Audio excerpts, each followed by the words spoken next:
My name is Akshat. I'm the director of Scope Group, and today I'm going to talk about OxaGrid, which is our grid innovation company focused on discoms, and I will talk about an OxaGrid, how we are addressing the challenges that energy companies are facing in offering all their consumers access to affordable, reliable, and sustainable electricity. All right. So firstly, I'll just introduce to you what Scope Group is. So Scope Group is a company with 33, well now actually 35 years of high-tech power system experience. We have a team of around 350 odd people spread out across the R&D, manufacturing, and installation. Our headquarters is actually in Mumbai, not too far away from where we are right now. And OxaGrid, it is our innovation brand based in India and UK. We have an office in both the countries for this. So, Scope, in short, we make asset management solutions for utilities. These are our four companies: T&M, which is the company in which we produce portable and online test and measurement instruments; Protection, in which we make control and relay panels; Isosceles, in which we offer services for operations and maintenance; and finally, OxaGrid, which is our company in which we do monitoring, analytics, and web SCADA. And so that's the area that I want to focus on right now in today's presentation. We also have a stall over there, so feel free to come and drop by after the presentation if you want to learn more about how we can work with energy companies. Right. So the challenges now more than ever, we've been listening to the presentations this morning, on the generation side, the transmission distribution side. The challenges are increasing now in offering consumers, okay? And I'm not saying just a few consumers, even the consumers who are not yet connected to the grid, making sure everybody gets access not only to sustainable electricity, but the electricity should be affordable for all, and it should be reliable. So basically that means 24/7 access to power. The challenges that we see on the sustainable side, with the growing increase in low carbon technologies like renewables, solar and wind, they are highly risky and difficult to integrate into a network or a grid which was set up or designed 50, 100 years ago, especially in areas of the network where the infrastructure is very old. And bringing in new renewables can increase the risk of failures and technical losses if not monitored and analyzed quickly and in real time. Affordable, where even now in many parts of the network there are very high losses, double-digit losses coming mainly from non-technical, which is, in other words, electricity theft. A lot of the data is still manually acquired. We've gone across India in lots of parts. A lot of data, even though you may have some smart systems installed, many times they don't stream the data to the control center. The operators who want to take the decisions don't have the access to take the decisions. And there is no remote control. So if you want to make any sort of load corrections, imbalance adjustments, there are no remote controls to take remote actions. And the reliability, finally, is getting harder because the demand for energy is increasing. In cities, you have more electric vehicles, which are going to be coming up more in Mumbai, Delhi, and big metros. And there is a big drive for rural electrification. So making sure everybody in this country gets access to 24/7 electricity. So all this means the network operators, the discoms, transco companies, they have to be able to understand and manage these challenges more efficiently than before. So the solutions which are there right now, we have we have legacy SCADA systems, we have meter data acquisition systems, are the ones which are mostly used in the networks. However, these are expensive in many cases. They're very good solutions, but they address certain specific requirements, but not exactly what the discoms in the sense distribution of network utilities are expected.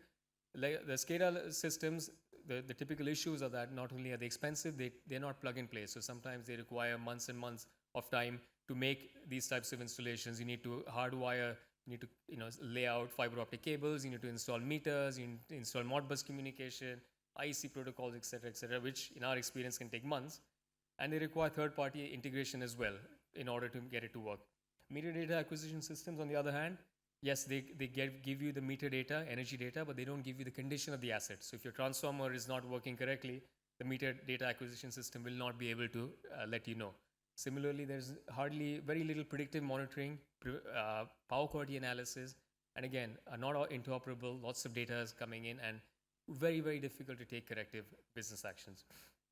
So to address this, what we were thinking is, what if discoms had an inexpensive yet accurate solution? So can we do both by using the latest technologies out there for energy management? And that's exactly what we came up with in the grid analytics platform. A very simple solution, but a simple solution for better electricity. And this solution, at a very, very simplified level, what it does is real-time monitoring using IoT sensors, analytics. Once the data gets streamed to control centers, you run analytics on it, and then a front end or web SCADA system to optimize the grid assets and improve network efficiency. So yeah, these are the sensors we deploy at different parts of the network, and then those are the alerts or insights that are provided. And I'll just talk about each of the layers quickly. So first is the sensor layer, the IoT monitoring sensors. These are metering class sensors. SEED is to monitor the feeders, the energy and power quality analysis of the feeders. STEM is for the assets, typically power or distribution assets. The benefit for a discom or any energy company is that they plug and play. So you will start getting the data right from day one. It's all wireless communication. Devices installed, data starts streaming, unlike a traditional SCADA system. So you know exactly what's happening. Don't have to wait for months to get the data. Second is the analytics part, in which the different types of analytics. Once we have this data, we need to do something with it, not just produce the data and the real-time data. We run certain types of predictions.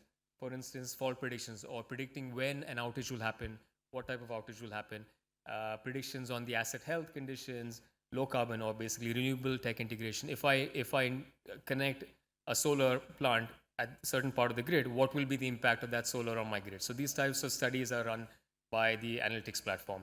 The benefit, again, for the discom or energy company is the benefit is that exactly they know where the problem in the sense, power outages, energy losses, technical, non-technical losses, where is the problem happening, what is the problem that is happening, and more importantly, when may the problem happen in the future, and how we can prevent that from happening, right? So all this can hence lead to a more efficient and a better operating grid network.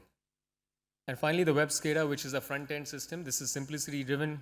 The benefit of a web system is I can view it from my mobile. If I have the right IT credentials, I can see on my mobile phone what is the situation in my network, which substations are down, which feeders are down, which are overloaded, which are underloaded.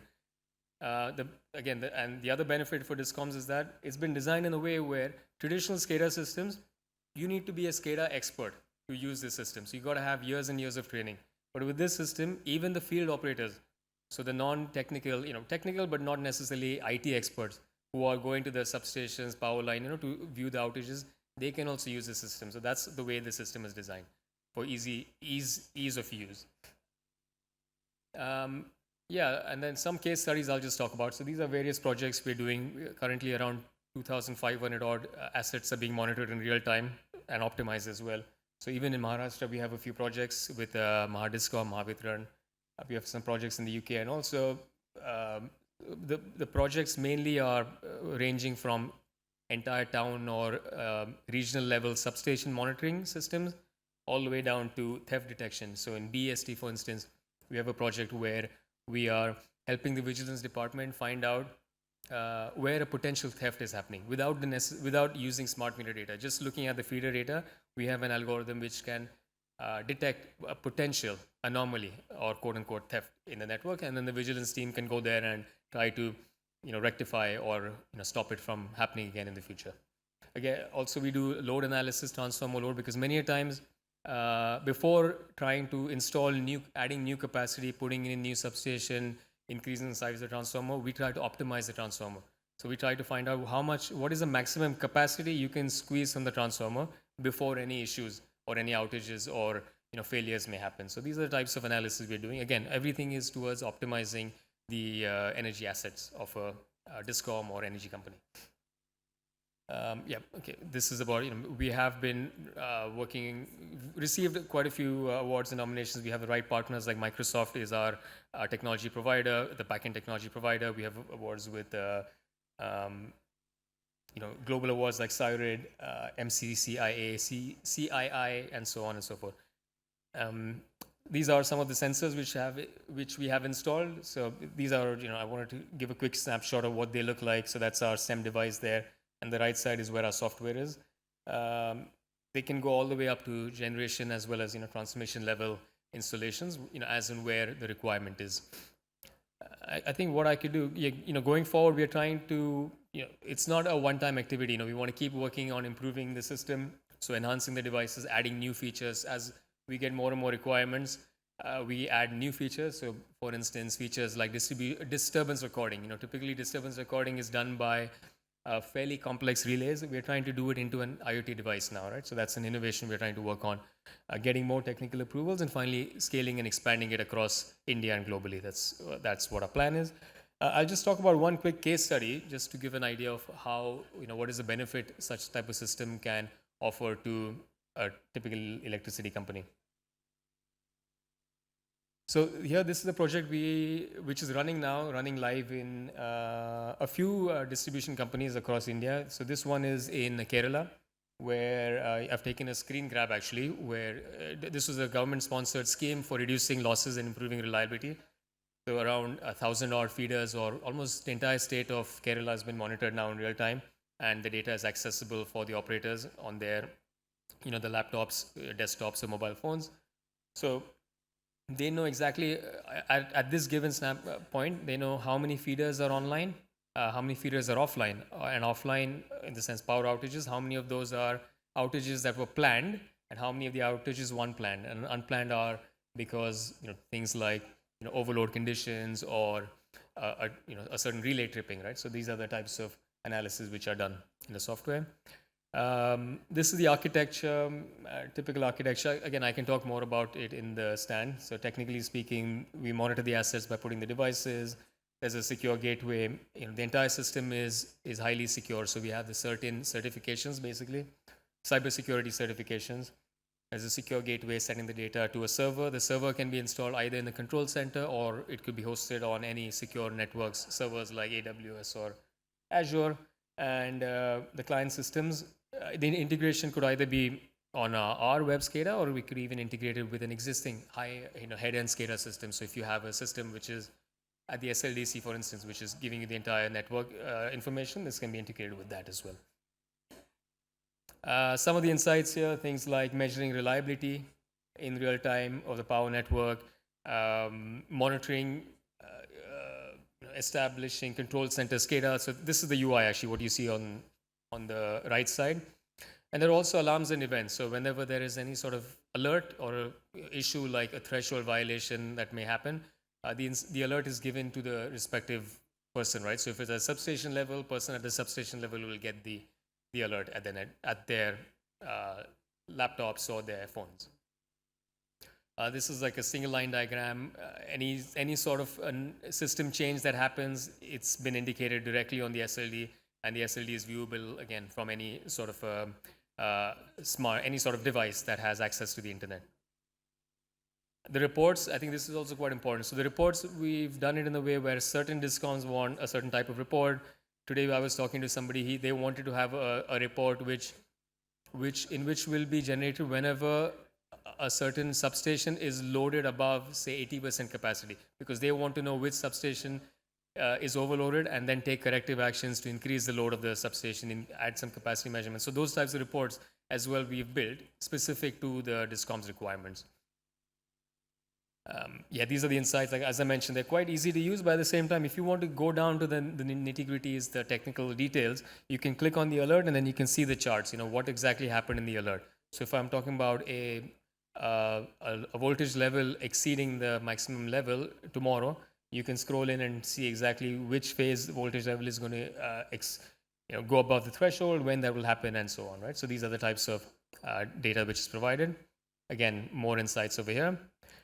And that's it. This is our partner network. We're quite global now, and we'd love to work more with other companies. Doesn't matter if it's Discom, we will also love to work with generation companies who require any sort of optimization systems to optimize their, prevent their slack formation, using IoT and AI to further optimize their energy infrastructure. All right, thank you. Thanks for your time, and I'd love to talk more later. Cheers.